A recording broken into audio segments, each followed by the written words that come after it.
Hi, I'm Jane Esselstyn, and I'm sorry my mom, Ann Esselstyn, is not here with me today, but she's next door, and she's here in spirit, and this would be her machine, this is my machine, and today we, my mom in spirit, are going to be talking about pudding. And I have all the fixings here that I usually do to make a chocolate pudding, but there's been a weird twist on it, and since we're not wasting food at this time especially, I'm going to tell you what I did with it. So if you're following along, this actually is coming from a recipe in the Engine 2 cookbook, and we're going to be doing page 250 and 251. This is going to be a twist on the chocolate pudding that we usually make, and this is going to be a twist on the raspberry pudding we usually make. And we all goof in the kitchen sometimes. We all charge into making something and we don't have the right ingredients, and we're 3/4 the way through, or even 1/4 of the way through, and we're just committed to making that recipe. So these are some real life things that happen. So tofu, this is light silken firm tofu, and I clip it out of the box. It comes in the aseptically sealed boxes. I always call it hermetically sealed, but you clip the ends off, the little wings off, and then cut it across, and out comes the really light, silken, smooth tofu. It has to be all those descriptors, light, silken, and firm, or you're not going to make a good pudding. If you get regular tofu, just stop. Don't make this recipe, because if you're doing regular tofu to make a frosting or pudding, it's going to be, I always describe it like cat litter, just this chunky, textured thing. You have to have light, silken, firm. And what I do with my light, silken, firm tofu is I put it in about 6 different dish towels in the fridge for at least 24 hours. And when I do that, what happens is it pulls all the moisture out, so this tofu becomes kind of like, I always compare it to the texture of a block of cream cheese or something. So we're gonna put our tofu into the Cuisinart or the high-speed blender, or whatever you have, Vitamix. I'd say really vigorous whipping skills, but I think you might need the high-speed blades for this recipe. All right, so we have the tofu in there, and according to the recipe, we then add the cocoa powder. So I'm going to add the cocoa powder, and you'll notice I'm going to maybe not add it all, and you'll see why in a second. Or maybe I'm going to add however much I'm adding. And then it says to add maple syrup and vanilla.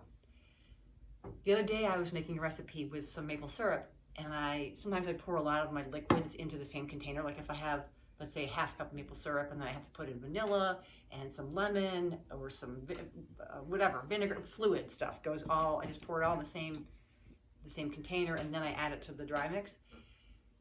I had maple syrup, a lot of it. I think I was making brownies, or I was experimenting with some other things. And I grabbed the bottle, and I was adding the vanilla, and I poured it in, and all of a sudden I smelled mint. I poured, I think, almost a full tablespoon of mint extract into the maple syrup, and I was just like, no, I'm not making mint brownies, or whatever. I think it was brownies. I tried taking it out of, like, thinking that maybe the extract would float on top of the syrup, but I would go in and I just would almost see it plunging down. And anyway, I ended up kind of throwing away some, and I thought, wait, stop, use it for something else. So this is my minty maple syrup. Yeah. But I thought I would just sort of make a mint chip version of a pudding. And I'm not sure how much chocolate I need to add, if I need to add more or less than usual with the mint. And we're just gonna see how it goes. So I have my I usually double the recipe. So I've got my 2 drained tofu boxes in there, and so I almost have double the cocoa powder. I'm just holding back a little bit, not knowing what mint chip is gonna taste like. And here is a lot more maple syrup and mint than usual. I mean, mint, again, is a strange new twist. So let's see how this goes. I'm gonna do this for a few minutes, just trying to figure it out. So if we're on high speed right now, it's because I'm going to be adding and subtracting, and I'll let you know how it goes in the end.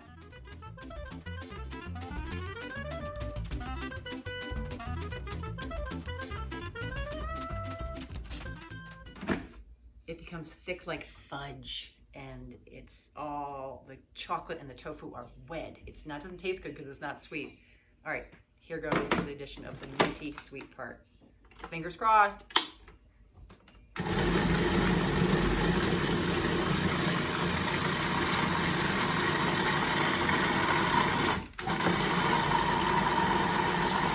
Oh, it smells so good.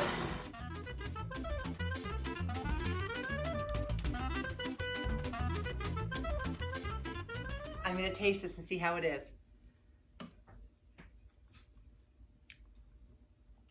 Wow, it's pretty good. It's pretty minty, but it's good.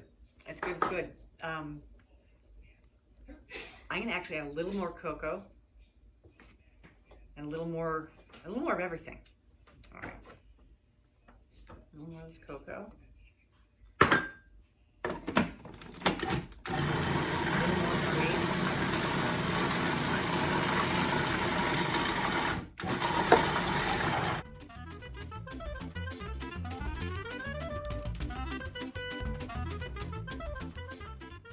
Okay, this looks great now. I'm gonna try it. Oh, so smooth, so yummy looking. And I added a full double amount of the cocoa powder, which is 3 tablespoons for 1 block of tofu, and I had 2, so I added the full 6. And I added more maple syrup and mint extract. I had no vanilla because I don't think vanilla is really the flavor to go with mint. Maybe it is, but this seems good enough without it. Oh my God. I'm sure my kids are going to tell me to add chocolate chips to this because it is really like mint chip pudding.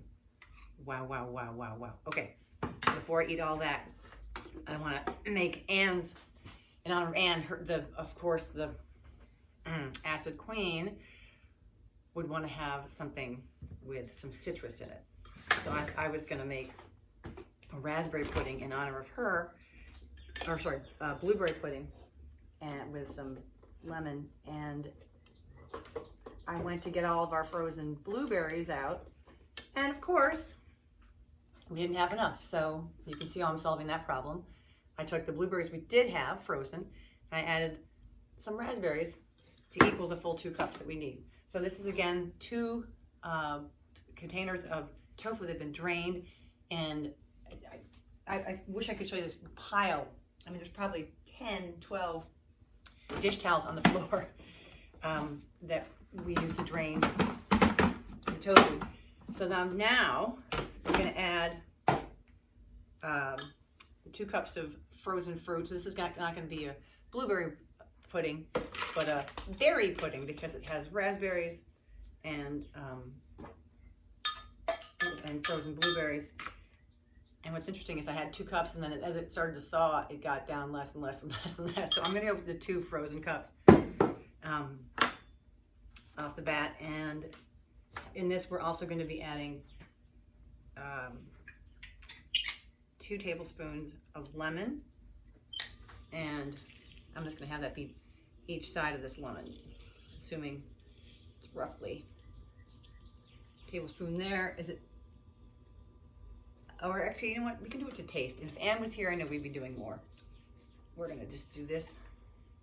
This was a huge lemon, but it was a lemon of a lemon. It didn't have as much juice as I was hoping. So now this is a pretty good amount.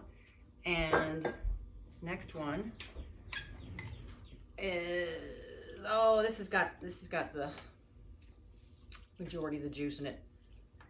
I love these citrus presses or lemon presses or whatever they're called. They just get everything out and then some. Okay. And then maple syrup.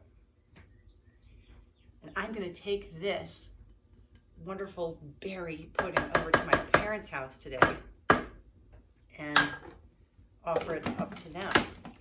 I know my mom would be at the window jumping up and down telling me, put in more lemon, use some of the rind, you know, add in the kiwi instead of a blueberry or black or raspberry. She'd have so many recommendations. So in honor of her, throw in whatever you'd like into your care.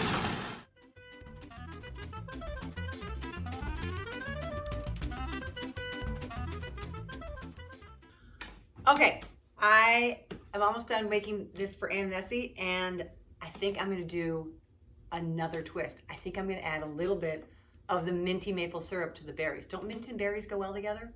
I feel like they do.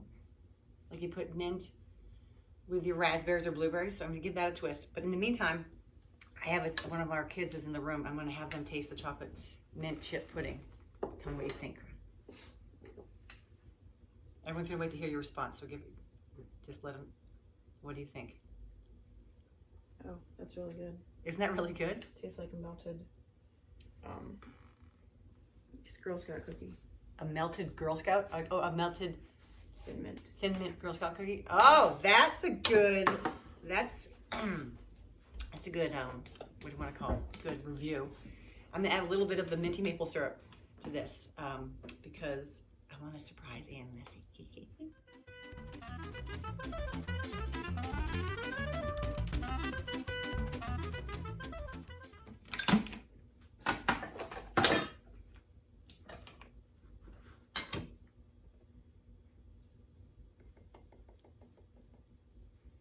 Okay, I'm gonna try the mixed berry mint pudding. It's great. It is so smooth and refreshing. Sometimes the best inventions come when you least expect it. So I hope you're getting creative and having different things come out of your kitchen these days. So cheers to that with our mixed berry mint pudding and our mint chip chocolate pudding. Okay, thanks so much. Bye-bye.